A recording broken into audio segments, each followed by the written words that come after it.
Muy buenas tardes, hermanos y hermanas, a cada uno de ustedes que en este momento se conectan a través de la red social para seguir este conversatorio, esta tarde, estos momentos, para poder hablar en torno del Espíritu Santo. Y hoy hay un tema muy bello y es María, templo del Espíritu Santo. Es un tema que a todos los católicos, por la cercanía, por el amor que sentimos hacia la Santísima Virgen María, pues nos llega mucho. Por tal motivo damos inicio a esta charla en el nombre del Padre, del Hijo y del Espíritu Santo. Amén. Ven Espíritu Santo en nuestra ayuda y pon palabras de oración en nuestra boca, pues solo tú, Altísimo Señor, puedes abrir nuestros labios, purificar nuestro corazón, iluminar nuestras mentes y llenarnos de amor puro para dirigirnos en diálogo a ti. Ven, Señor, y dador de vida y de dones. Postrados humildemente, imploramos tu santísima y augustísima presencia, para que nos regales tus dones, gracias, carismas y frutos. Ven, Espíritu Santo, amorosa presencia de Dios, para que nos toques con tu viento, nos des a beber el agua de la vida, nos quemes con tu fuego y nos transportes en tus alas hasta el Padre y el Hijo. Amén. Durante esta semana, en el transcurso de esta semana, los padres y el hermano Juan Esteban nos han venido introduciendo sobre el misterio del Espíritu Santo. El lunes veíamos cómo el padre Hernando nos hacía énfasis sobre ese relato que nos muestra el libro de los Hechos de los Apóstoles, capítulo 19, donde San Pablo deja a Apolo en Corinto, pero él se traslada a la ciudad de Éfeso, y allí en Éfeso, que actualmente es Turquía, él comienza a tener un diálogo con 12 hombres que ya han sido bautizados previamente y que ellos le dicen a Pablo que conocen el bautismo de Juan el Bautista, que es un bautismo de conversión de los pecados. Y ahí Pablo les hace una pregunta, que si ellos conocen el bautismo del Espíritu Santo, y ellos dicen, ni siquiera hemos oído hablar del Espíritu Santo. El padre Hernando hacía un énfasis sobre, de pronto los cristianos estamos también metidos en este dilema de si conocemos o no conocemos al Espíritu Santo. Es conveniente que durante estos días nosotros tomemos conciencia, antes de la preparación, antes de esa vigilia de Pentecostés, tomemos conciencia de la grandeza, de la belleza de estar habitados por ese gran dador de vida como es el Espíritu Santo. Que el Espíritu Santo nos mueva a nosotros a ser diferentes. Hace un momento hablaba yo con un hermano y me decía algo muy lindo, me decía, ojalá el Espíritu Santo nos regale, nos dé lo que tanto añora nuestro corazón. Que estas charlas y esta experiencia, estas Eucaristías que estamos celebrando en torno al Espíritu Santo, pues permitan eso. Pablo, ¿qué hace con estos hombres? Les da la gracia del poder del Espíritu Santo, los bautiza nuevamente, les permite tener el fuego en su interior, y en el momento que son bautizados, estos 12 hombres en Éfeso, pues comienzan a tener el don de la profecía y el don de lenguas. Yo el lunes en la Eucaristía les decía a ustedes que según San Agustín, en torno a una homilía que había realizado en la fiesta de Santa Cecilia, San Agustín decía que el don de lenguas, más que ser un don donde nadie se puede entender, es la capacidad de sentirnos sobreabundados de amor, o sea, llenos de amor, en un mundo donde todos somos raquíticos y donde todos estamos desnutridos por la falta del amor de Dios. O sea que lo que hace Pablo a esos 12 hombres es llenarnos de un amor de Dios. Hoy vamos a hablar precisamente de cómo la Santísima Virgen María se deja llenar del amor de Dios. Pues pidamos esa gracia. Primero que todo, hay un tema muy recurrente en el pensamiento de algunos protestantes y de algunos hermanos separados, y por tanto, cuando se realizan los diálogos ecuménicos, ellos sostienen, los hermanos separados sostienen que nosotros hemos sustituido al Espíritu Santo para atribuirle prerrogativas a la Santísima Virgen María. O sea, hemos quitado la fuerza, el poder del Espíritu Santo, y nosotros como católicos le hemos dado a la Virgen muchísima fuerza, y por allí comienzan a atacarnos. Ellos comienzan a sacarnos a los católicos la sustitución de nombres que tienen el Espíritu Santo. Ustedes saben que durante estos días, y especialmente la semana pasada, en los evangelios, nosotros veíamos cómo Jesús le daba nombres, unos adjetivos muy bellos al Espíritu Santo. Por tal motivo, nosotros cuando nos referimos a la Santísima Virgen María decimos que ella es abogada nuestra, que es consuelo nuestro, que es auxilio de los cristianos. El 24 de mayo celebrábamos todos los católicos la memoria de María Auxiliadora. Los protestantes, nuestros hermanos esperados en la iglesia, siempre nos van a atacar de esa forma. Ustedes le están dando títulos a la Santísima Virgen que solamente corresponden al Espíritu Santo, y se van a través de la Escritura y comienzan a decirnos: miren que el Evangelio de San Juan solamente da el título de Paráclito, o sea, de consuelo, al Espíritu Santo. En ningún momento el Evangelio de San Juan habla como Paráclito a la Santísima Virgen María. Y nosotros que somos católicos y que muchas veces nos dejamos llenar de miedo y de temor cuando tenemos que enfrentar esas realidades con mucha serenidad, no sabemos cómo responder cuando ellos nos dicen: han sustituido, han cambiado al Espíritu Santo por la Santísima Virgen María. Nosotros tenemos que enseñarle a nuestros hermanos protestantes que así como el Señor Jesucristo en la última cena tiene esos nombres y esos adjetivos a la tercera persona de la Trinidad, de Consolador, de Paráclito, así en el Antiguo Testamento los profetas también eran denominados consuelo para el pueblo. Por tal motivo nosotros no estamos quitándole ningún título al Espíritu Santo. Todo el que sea consuelo, todo el que permita una comunicación clara, se convierte en Paráclito. Y la Santísima Virgen, como es presencia de Dios, pues también está haciendo uso de esos títulos. Yo quiero contarles una historia que es bien interesante cuando los hermanos nuestros hermanos protestantes vienen a atacarnos. Voy a contarles algo que a mí me ha servido mucho, porque a veces perdemos sobre todo los argumentos y perdemos la capacidad nosotros para poder defendernos. Hace un tiempo me llamaba alguien y me decía: es que en mi trabajo yo tengo una compañera que es protestante y todo el tiempo es hablándome mal de la Santísima Virgen. Denme unos argumentos, Padre, para yo poder defenderme y poder mostrar a través de la palabra que ella está equivocada. Más que ponernos a discutir, yo creo que nosotros tenemos que mostrar el amor de Dios. Y en torno a la Santísima Virgen María, yo creo que debemos llenarnos de humildad.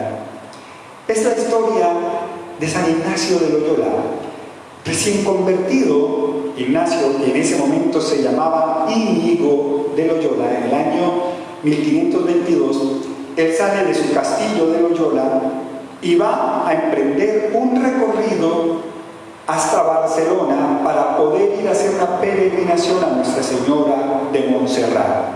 O sea, estaba recién convertido, no tenía estudios teológicos, no tenía sobre todo la capacidad para poder defender, ni tenía la apologética que después fue desarrollando este militar denominado o llamado Íñigo. En este camino se encuentra con un moro, y el moro le pide a Íñigo que si se pueden ir los dos en el camino para acompañarse. Y van hablando y le pregunta el moro: ¿y usted para dónde se dirige? Y le dice Ignacio de Loyola, le dice: voy al santuario de Nuestra Señora de Montserrat. Y comienza este hombre a decirle: yo creo en la virginidad antes del parto. Pero no creo, en absoluto, no creo en la virginidad después del parto. Es inaudito, eso no puede existir. Ignacio iba en su caballo, meditando todo, y su corazón se iba llenando de muchísimo odio. ¿Cómo es posible que le permito que me acompañe, comience a tener tantas blasfemias en torno a la Santísima Virgen María? Y el moro, que era bien astuto, y antes de que Ignacio comenzara a defender la virginidad, le dice: no, por Mahoma, la madre de Jesús, nunca conservó su virginidad después del parto. Y comienza a cabalgar con rapidez a la viña donde se dirigía. Ignacio quedó paralizado y se fue llenando de odio y comenzó a caminar con su caballo y comenzó a pensar: voy a alcanzarle, voy a tomarle del cuello, lo cogeré a golpes y le daré unas puñaladas si este moro no rezarse el nombre de la Santísima Virgen María.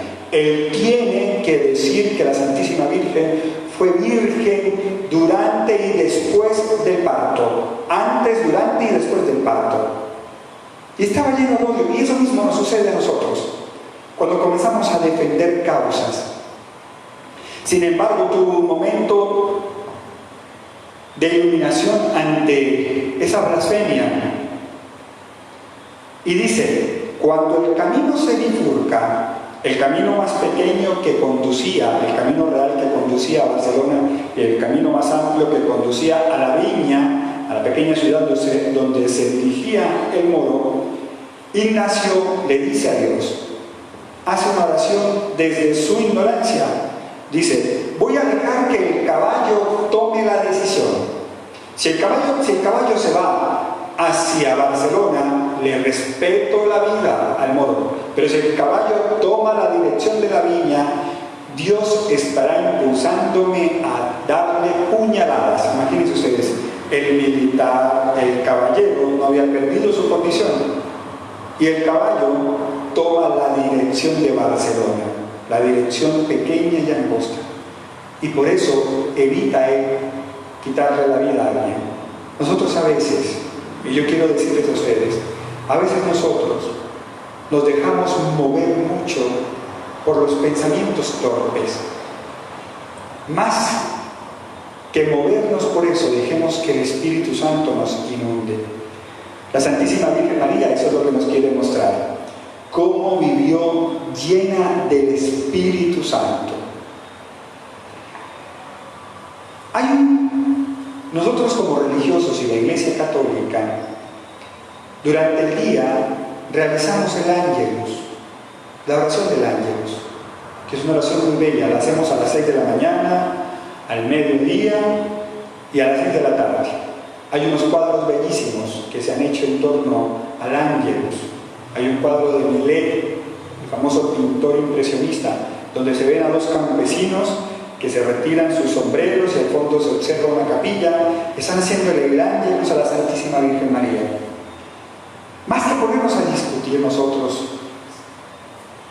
y a veces no tenemos ni siquiera los argumentos, hagamos el Ángelus. Yo los invito para que hagamos el Ángelus, para que recordemos las palabras maravillosas del ángel Gabriel anunciándole a la Virgen que se iba a convertir en la Madre de Dios.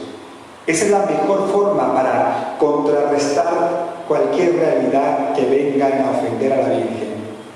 El Papa Juan Pablo II, en el año 1996, cuando cumple sus 50 años de ordenado como sacerdote, él le regala a la Iglesia un libro muy bello que se denomina Don y Misterio. Si ustedes quieren saber la vocación de San Juan Pablo II, léanlo o búsquenlo, descárguenlo por internet. Es un libro muy bello.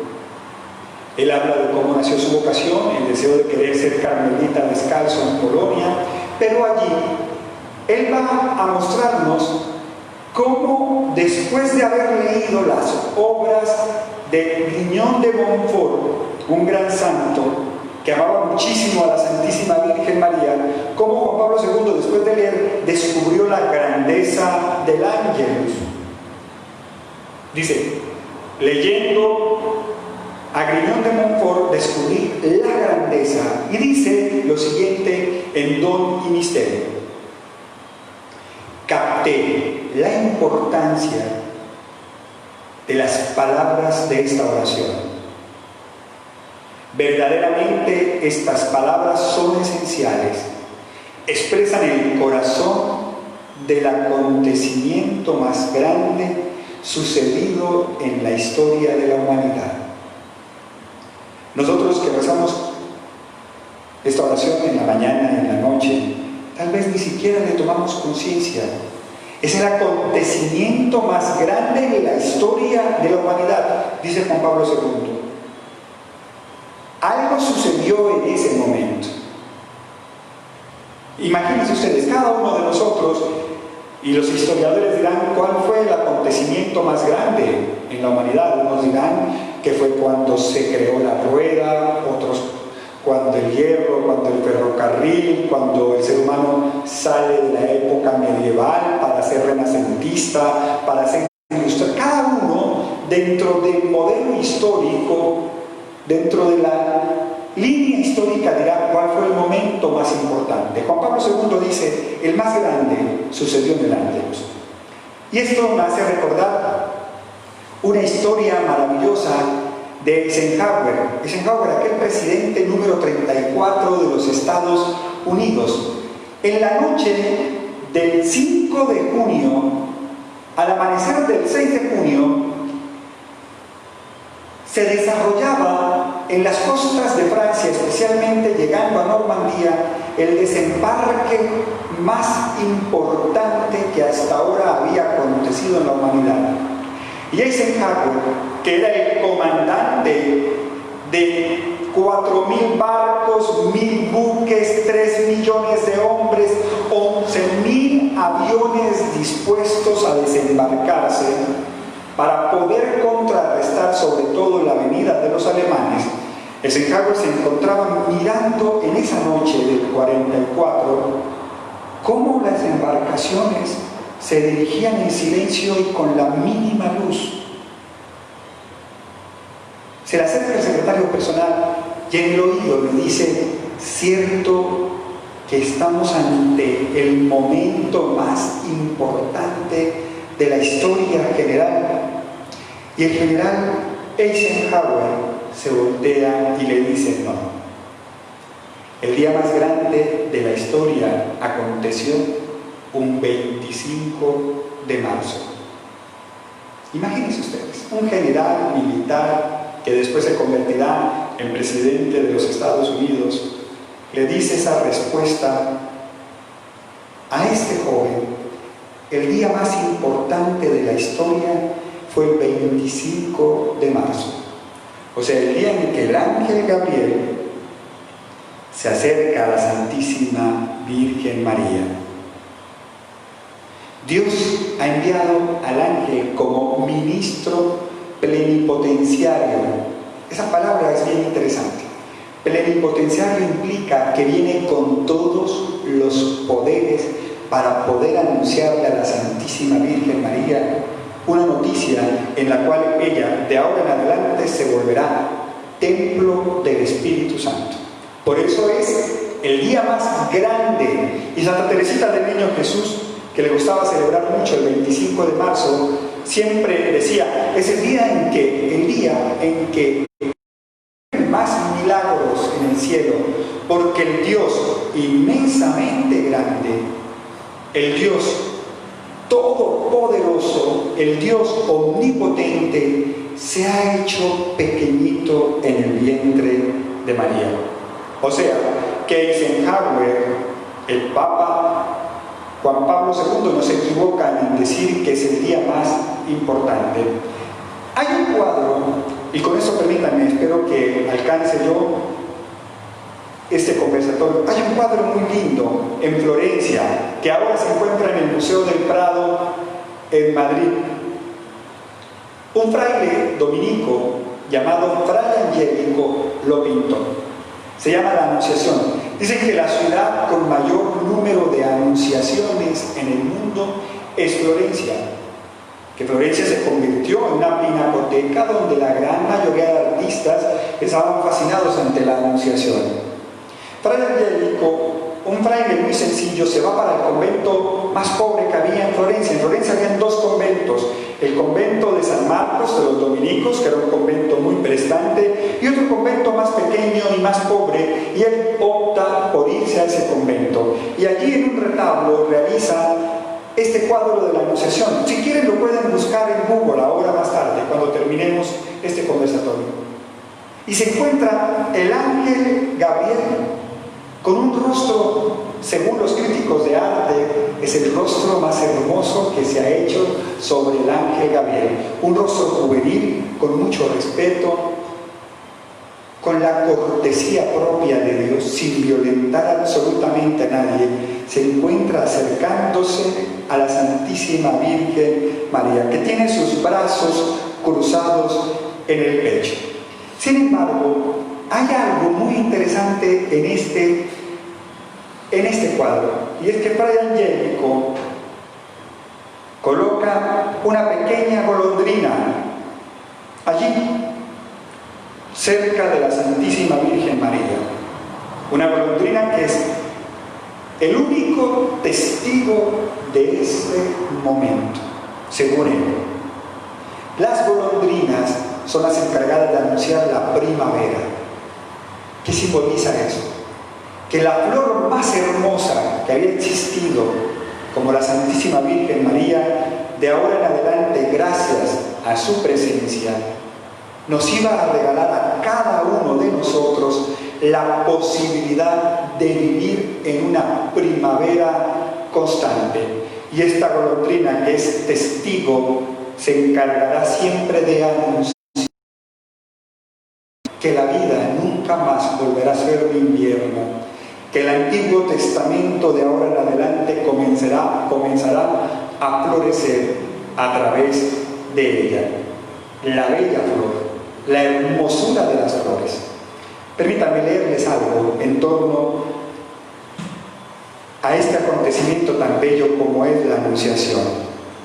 Dice así: en este encuentro, que no es el encuentro del siglo, sino el encuentro de todos los siglos, no han estado presentes ni los periodistas, ni los reporteros gráficos, ni la radio, ni la televisión.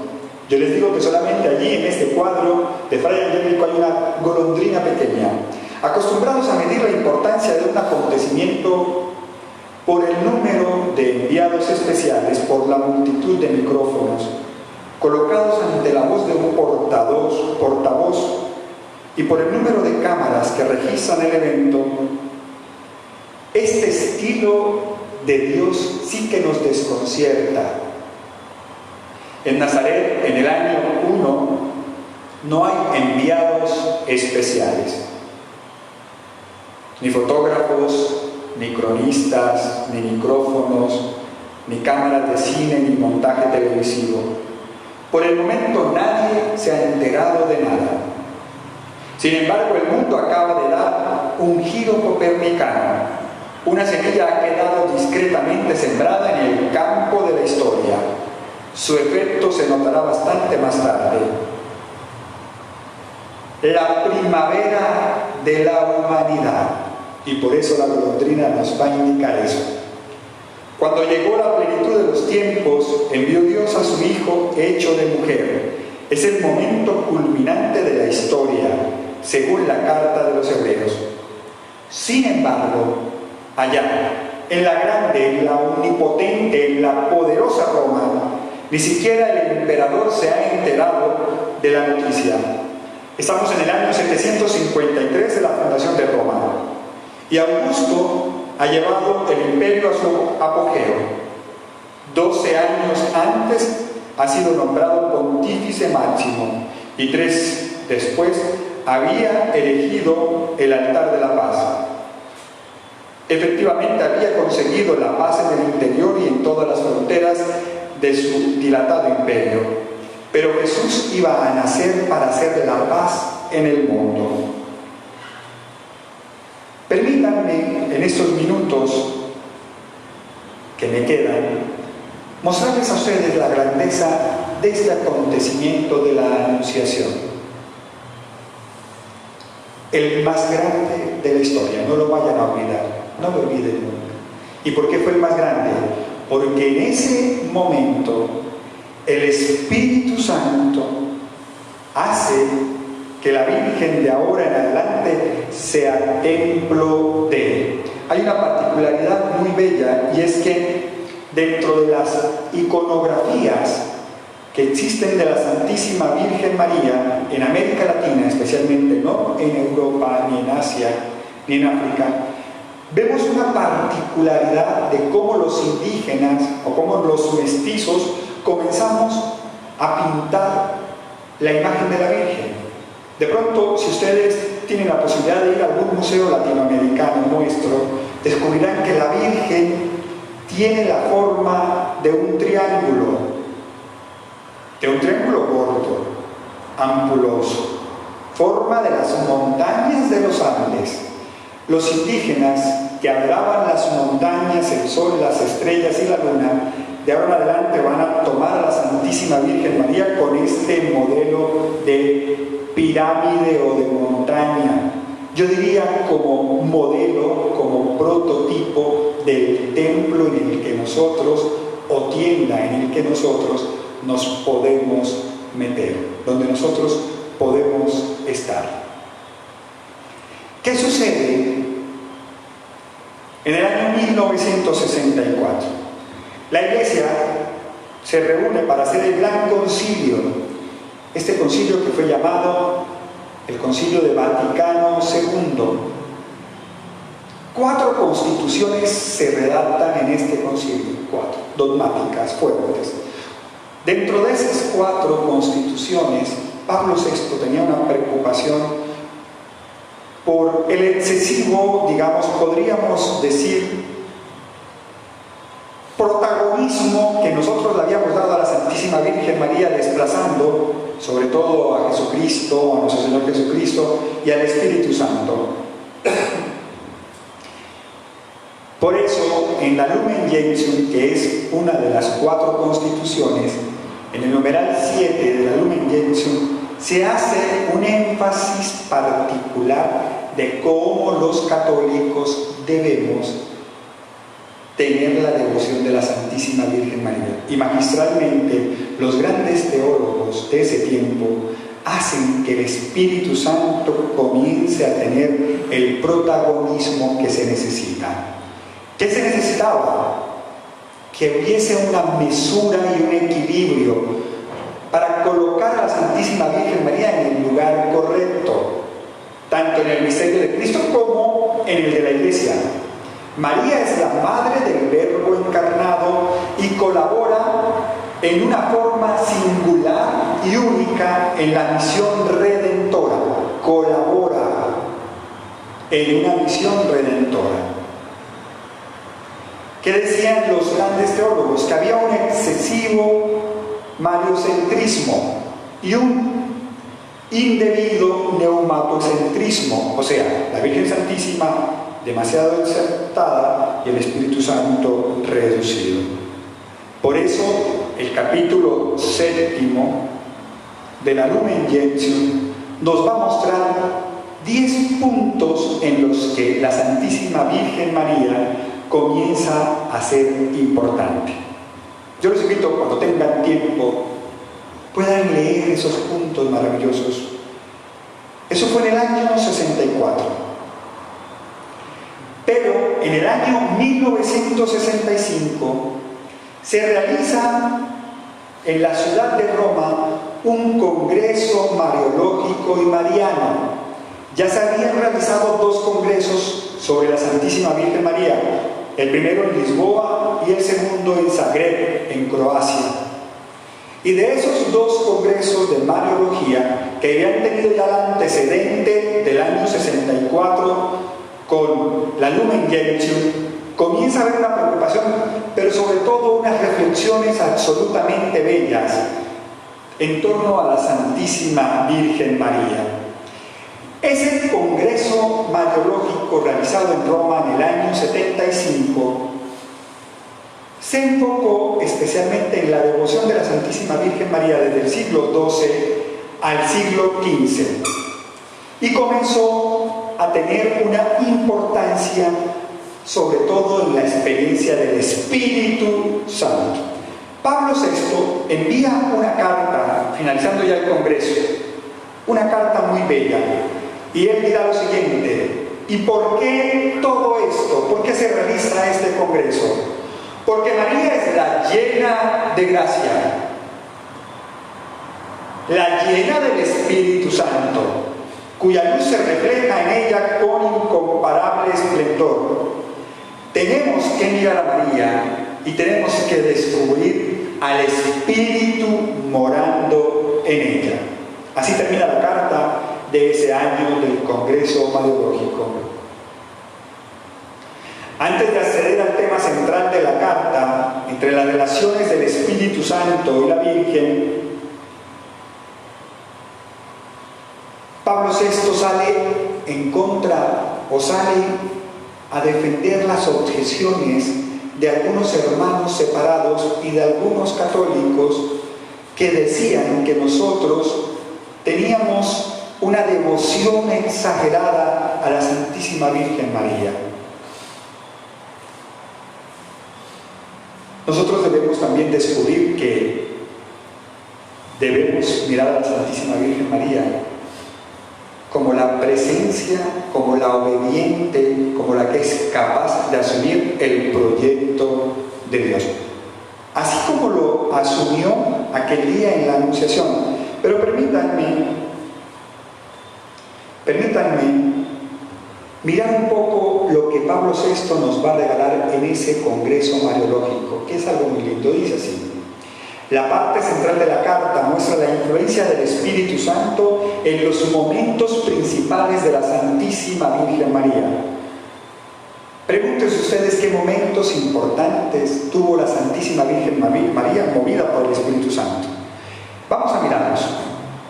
Fue el Espíritu Santo quien, llenando de gracia a la persona de María en el primer instante de su concepción, o sea, Pablo VI está introduciéndonos en ese dogma tan hermoso de la Santísima Virgen María.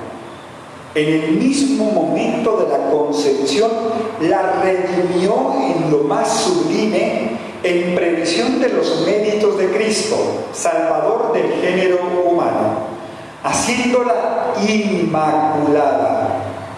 Fue el Espíritu Santo quien sobrevino a ella y le inspiró el consentimiento en nombre del género humano. Primer acontecimiento, la hace inmaculada en el momento de la concepción. En el segundo momento es quien la inspira a realizar el consentimiento más importante, el sí, para poder tener un proceso de redención en la humanidad. La concepción virginal del Hijo del Altísimo hizo fecundo su seno para que diera luz al Salvador de su pueblo, soberano de un reino eterno.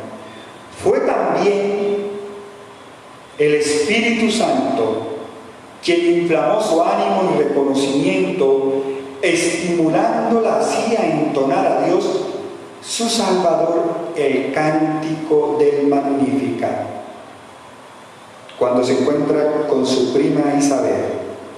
Fue asimismo el Espíritu Santo quien sugirió a la Virgen el buen deseo de conservar fielmente en su corazón el recuerdo de las palabras y de los hechos concernientes al nacimiento y a la infancia de su unigénito, en que ella había tomado una parte tan íntima y amorosa. Fue igualmente el Espíritu Santo quien impulsó a María a solicitar amablemente de su Hijo el prodigio de la conversión del agua en vino en las bodas de Caná, con el que dio comienzo Jesús su actividad taumatúrgica, provocando la fe de los discípulos y la fe de todos los asistentes que estaban en la boda. Nuevamente fue el Espíritu Santo quien sostuvo el ánimo de la Madre de Jesús presente en la cruz, inspirándole como en la Anunciación el fiar a la voluntad del Padre, que quería estuviera maternalmente asociada al sacrificio del Hijo para la redención del género humano. Si nos hemos dado cuenta, nuestro querido Pablo VI en esta carta nos ha venido mostrando un itinerario de cómo el Espíritu Santo ha estado metido y acompañando a la Santísima Virgen María, desde el momento de su gestación hasta el momento de la cruz. Fue el mismo Espíritu quien dilató con inmensa caridad el corazón de la Madre Dolorosa para acoger de labios del Hijo como último testamento la misión de madre respecto de Juan, el discípulo amado, que prefiguraba según el constante sentir de la Iglesia su maternidad espiritual en favor de toda la humanidad. Y fue nuevamente el Espíritu Santo quien elevó en alas de la más ferviente caridad al oficio de orante por excelencia en el cenáculo, donde los discípulos de Jesús estaban todos unidos y concordes en asidua oración, junto con algunas mujeres, especialmente María, la Madre de Jesús, en espera del prometido Paráclito. Fue finalmente el Espíritu Santo quien, encendido en supremo ardor, encendió el alma de María peregrina sobre la tierra, hizo que deseara ardientemente reunirse con el Hijo glorioso, disponiéndola así a conseguir dignamente como coronamiento de sus privilegios el de la asunción en cuerpo y alma, conforme a la definición dogmática que se cumple ahora. Qué hermoso recorrido nos ha regalado Pablo VI. Perdonen que les haya leído esta carta, pero creo que es conveniente que los católicos sepamos, más que defender, más que nos roben la paz, tengamos conciencia de ese itinerario de la fuerza del Espíritu Santo. Es algo hermoso porque cuando el ángel Gabriel, este ministro plenipotenciario, le dice que el Espíritu se encargará de acogerla y se posará sobre ella, lo que está diciendo el ángel Gabriel es: así como la nube de fuego fue capaz de acompañar al pueblo de Israel durante el desierto, y así como esa nube se posaba en el templo, de ahora en adelante tú serás, por la acción del Espíritu Santo, serás el nuevo templo donde Dios mismo se encarnará. Esa palabra hermosa que utilizan en el Antiguo Testamento es Shekinah, o sea, la luz, el templo, la nube gloriosa que comienza a acompañar. Por eso no estamos equivocados en darle esos adjetivos calificativos, templo del Espíritu Santo. Y lo que hizo Pablo VI fue hacernos un recorrido muy bello. La acción del Espíritu Santo no concluye con el tránsito al cielo, sino que continúa. Ella sigue estando espiritualmente, sigue presente en todos sus hijos, siempre urgida, y esa es la grandeza de la Virgen, siempre urgida y llena de amor para que nosotros continuemos el seguimiento de su Hijo Jesucristo. Todos los santuarios marianos importantes, avalados por la Iglesia, todos tienen una particularidad. Lourdes, en Francia, Fátima en Portugal, Guadalupe en México, todas las apariciones tienen un mismo mandato. Ve y dile que construyan una iglesia para mi hijo, no para mí.